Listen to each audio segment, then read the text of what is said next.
ഇന്നൊരു ബീഫ് കറി ഉണ്ടാക്കിയാലോ? ഞാൻ ഉണ്ടാക്കുന്ന രീതിയാണ് ഇവിടെ പറയുന്നത്. ആദ്യം കഴുകി വാരി വെച്ച ബീഫിലേക്ക് മുളക് പൊടി, ഉപ്പ് പൊടി, മഞ്ഞൾപ്പൊടി, ഗരം മസാല, മീറ്റ് മസാല ഒക്കെ ചേർത്ത് കുറച്ച് നേരം യോജിപ്പിച്ച് വെക്കും. എന്നിട്ട് ഇഞ്ചി, വെള്ളുള്ളി ഇതൊക്കെ ഞാൻ കല്ലിൽ ചതച്ചിട്ടുണ്ട് ഇടുന്നത്. അതിനുശേഷം കുറച്ച് സവാള, ഉരുളക്കിഴങ്ങ്, തക്കാളിയൊക്കെ ഇട്ട് ഒന്നും കൂടെ യോജിപ്പിച്ച് അതിലേക്ക് ആവശ്യത്തിന് വെള്ളം ചേർത്ത് ഒരു 4-5 വിസിൽ കേൾക്കണ വരെ ഞാൻ വെക്കും കേട്ടോ.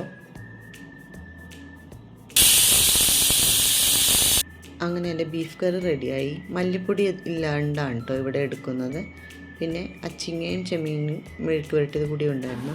ഞാൻ ഈ കറി വെക്കുന്ന ടൈമിൽ നല്ല മഴയായിരുന്നു കേട്ടോ. അതുകൊണ്ട് തന്നെ എൻ്റെ കുഞ്ഞു റിയോക്ക് മഴ ഭയങ്കര പേടിയായതുകൊണ്ട് ആളെൻ്റെ കൂടെ കിച്ചണിലേക്ക് കൂടി. അപ്പോൾ ഇനി അടുത്ത വീഡിയോയിൽ കാണുന്നത് വരെ ബായ്.